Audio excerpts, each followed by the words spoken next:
Friends ನಮಸ್ಕಾರ friends, ಇವತ್ತಿನ ವಿಡಿಯೋನಲ್ಲಿ ಏನು ನೋಡ್ಕೊಳ್ಳೋಣ ಅಂತಂದರೆ ನಿಮ್ಮ ಹತ್ರ ಮಂತ್ರ ಒಂದು MFS100 ಆಡಿ ಸರ್ವಿಸ್ ಇನ್ಸ್ಟಾಲ್ ಆಗಿರುತ್ತೆ. ಸೊ ಅದರ ಡ್ರೈವರ್ ಕೂಡ ಇನ್ಸ್ಟಾಲ್ ಆಗಿರುತ್ತೆ. ಇಲ್ಲಿ ನಾನು ತೋರಿಸ್ತೀನಿ ನೋಡಿ ನನ್ನ ಕಂಪ್ಯೂಟರ್ ಸ್ಕ್ರೀನ್ ಮೇಲೆ. ಇಲ್ಲಿ ಪ್ರೋಗ್ರಾಮ್ ಫೈಲ್ಸ್ ಮೇಲೆ ಹೋಗ್ಬಿಟ್ಟು ನಾನು ತೋರಿಸ್ತೀನಿ.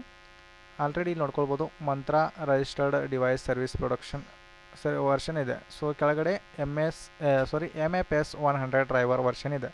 ಇವೆರಡು ಇನ್ಸ್ಟಾಲ್ ಇದ್ದಾವೆ. ಓಕೆ, ಆದ್ರೂ ಏನಾಗಿರುತ್ತೆ, ನಮ್ಮ ಮಂತ್ರ ಡಿವೈಸ್ ಕೆಲಸ ಮಾಡೋಂಗಿಲ್ಲ. ಈ ರೀತಿ ಎರರ್ ಬರುತ್ತೆ, ಅಥವಾ ಕೆಲವೊಬ್ಬರಿಗೆ ಬೇರೆ ರೀತಿ ಎರರ್ ಶೋ ಆಗ್ತಾ. ಓಕೆ, ಅವಾಗ ಏನು ಮಾಡ್ಕೊಳ್ಬೇಕು, ಕಂಟ್ರೋಲ್ ಪ್ಯಾನಲ್ ಇಲ್ಲಿ ಕಾಣಿಸ್ತಿದಿಲ್ಲ. ಸೊ ಈ ಕಂಟ್ರೋಲ್ ಪ್ಯಾನಲನ್ನು ಓಪನ್ ಮಾಡ್ಕೊಳ್ಬೇಕು. ಓಕೆ, ಇದನ್ನು ಸೊ ಇದು ಇಲ್ಲಿ ನಿಮ್ಮ ಡೆಸ್ಕ್ಟಾಪ್ ಮೇಲೆ ಇರಲಿಲ್ಲ ಅಂತಂದರೆ ಇಲ್ಲಿ ಏನು ಮಾಡ್ಕೊಳ್ಬೇಕು, CONT ಅಂತೇಳಿ ಸರ್ಚ್ ಮಾಡ್ಕೊಂಡ್ರೆ ಓಕೆ,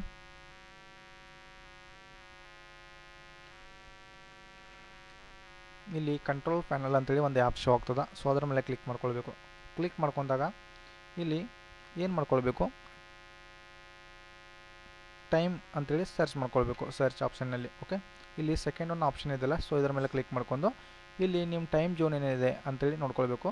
ಬೇರೆ ಇದ್ದರೆ ಇದು ಚೆನ್ನೈ, ಕೋಲ್ಕತ್ತಾ, ಮುಂಬೈ, ನ್ಯೂ ದಿಲ್ಲಿಗೆ ಸೆಲೆಕ್ಟ್ ಮಾಡ್ಕೊಳ್ಬೇಕು. Next internet time important. ಇಲ್ಲಿ ಇಂಟರ್ನೆಟ್ ಟೈಮ್ ಏನಿದೆ ಅಪ್ಡೇಟ್ ಆಗಿರಬೇಕಾಗಿರ್ತದೆ. ಓಕೆ, ಸೊ ನಮ್ಮ ಕರೆಂಟ್ ಟೈಮಿಗೆ ಅವಾಗಲೇ ಮಾತ್ರ ನಮ್ಮ ಒಂದು ಏನು ಫಿಂಗರ್ ಪ್ರಿಂಟ್ ಡಿವೈಸ್ ಇದೆಯಲ್ಲ, ಸೊ ಅದು ಕೆಲಸ ಮಾಡುತ್ತೆ. ಸೊ ಅದನ್ನು ಯಾವ ರೀತಿ ಅಪ್ಡೇಟ್ ಮಾಡ್ಕೊಳ್ಳೋದು, ಇಲ್ಲಿ ಚೇಂಜ್ ಸೆಟ್ಟಿಂಗ್ಸ್ ಇದೆಯಲ್ಲ ಅದರ ಮೇಲೆ ಕ್ಲಿಕ್ ಮಾಡ್ಕೊಂಡು ಇಲ್ಲಿ ಅಪ್ಡೇಟ್ ನಾವು ಬಟನ್ ಮೇಲೆ ಕ್ಲಿಕ್ ಮಾಡ್ಕೊಳ್ಬೇಕು. ಇವಾಗ ಒಂದು ವೇಳೆ ಇಲ್ಲಿ ಅಪ್ಡೇಟ್ ಆದರೆ ತುಂಬಾ ಒಳ್ಳೆಯದು, ಆಗಿಲ್ಲ ಅಂತಂದರೆ ಎರರ್ ಶೋ ಇದ್ದರೆ ಏನು ಮಾಡೋದು ಅಂತೇಳಿ ತೋರಿಸ್ತೀನಿ ನೋಡಿ. ಓಕೆ, ಇಲ್ಲಿ ಟೈಮ್ ಸರ್ಚ್ ಮಾಡ್ಕೊಂಡ ಜಾಗದಲ್ಲಿ ED ಅಂತೇಳಿ ಸರ್ಚ್ ಮಾಡ್ಕೊಳ್ಳಿ. ಓಕೆ, ED ಇಲ್ಲಿ ಸೆಕೆಂಡ್ ಆಪ್ಷನ್ನೇ ಚೂಸ್ ಮಾಡ್ಕೊಳ್ಬೇಕು. ಇಲ್ಲಿ ನೋಡ್ಕೊಳ್ಳಿ, ಯೂಸರ್ ವೇರಿಯೇಬಲ್ಸ್ನಲ್ಲಿ ಪಾತ್ ಇದೆಯಲ್ಲ, ಇನ್ನು ಕಂಪ್ಲೀಟ್ ಡಿಲೀಟ್ ಮಾಡ್ಕೊಳ್ಳಿ. ಓಕೆ, ನೆಕ್ಸ್ಟ್ ನ್ಯೂ ಕೊಡಿ. ನ್ಯೂ ಕೊಟ್ಟಾದ್ಮೇಲೆ PATH ಅಂತೇಳಿ ಕ್ಯಾಪಿಟಲ್ನ ಟೈಪ್ ಮಾಡ್ಕೊಳ್ಳಿ. ನೆಕ್ಸ್ಟ್ ವೇರಿಯೇಬಲ್ ವ್ಯಾಲ್ಯೂನಲ್ಲಿ ಬಂದುಬಿಟ್ಟು ನಿಮ್ಮ ಒಂದು ಫೈಲ್ ಎಕ್ಸ್ಪ್ಲೋರರ್ನಲ್ಲಿ C ಡ್ರೈವ್ನಲ್ಲಿ ಹೋಗಿ.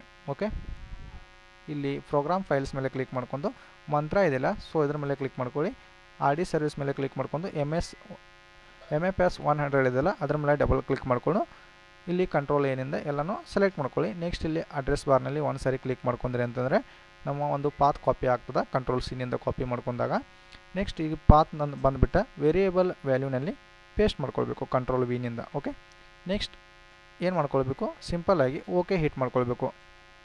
ನೆಕ್ಸ್ಟ್ ಓಕೆ ಹಿಟ್ ಮಾಡ್ಕೊಳ್ಬೇಕು. ಇವಾಗ ಮತ್ತೆ TI ಟೈಮ್ ಅಂತೇಳಿ ಸರ್ಚ್ ಮಾಡ್ಕೊಳ್ಳಿ. ನೆಕ್ಸ್ಟ್ ಒಂದು ಸೆಕೆಂಡ್ ಆಪ್ಷನನ್ನು ಚೂಸ್ ಮಾಡ್ಕೊಳ್ಳಿ. ಇಲ್ಲಿ ಇಂಟರ್ನೆಟ್ ಟೈಮನ್ನು ಚೇಂಜ್ ಸೆಟ್ಟಿಂಗ್ ಮಾಡ್ಕೊಂಡ್ರ ಮೂಲಕ ಅಪ್ಡೇಟ್ ಮಾಡ್ಕೊಳ್ಳಿ. ಅಪ್ಡೇಟ್ ಆದಮೇಲೆ ನೋಡ್ಕೊಳ್ಬೋದು ಇದು ಕರೆಂಟ್ ಟೈಮ್ಗೆ ಅಪ್ಡೇಟ್ ಆಗ್ತದೆ. ಓಕೆ ಹಿಟ್ ಮಾಡ್ಕೊಳ್ಳಿ. ಇವಾಗ ಏನಾಗುತ್ತೆ, ಒಂದು ಸಾರಿ ರೀಸ್ಟಾರ್ಟ್ ಮಾಡ್ಕೊಳ್ಳಿ ನಿಮ್ಮ PC-ನ, ನಿಮ್ಮ ಮಂತ್ರ ಡಿವೈಸ್ ವರ್ಕ್ ಆಗುತ್ತೆ. ಸೊ ಒಂದು ವೇಳೆ ವರ್ಕ್ ಆಗಿಲ್ಲ ಅಂತಂದರೆ ಕಮೆಂಟ್ ಸೆಕ್ಷನಲ್ಲಿ ಕಮೆಂಟ್ ಮಾಡ್ಕೊಳ್ಳಿ. ನೆಕ್ಸ್ಟ್ ಇನ್ನೊಂದು ಯಾವುದಾದ್ರೂ ಒಂದು ನಿಮಗೆ ಎರರ್ ಬಂದರೆ ಅದರ ಮೇಲೆ ಸೊಲ್ಯೂಷನನ್ನು ಕೊಡೋಣ ಅಂತ. ಓಕೆ.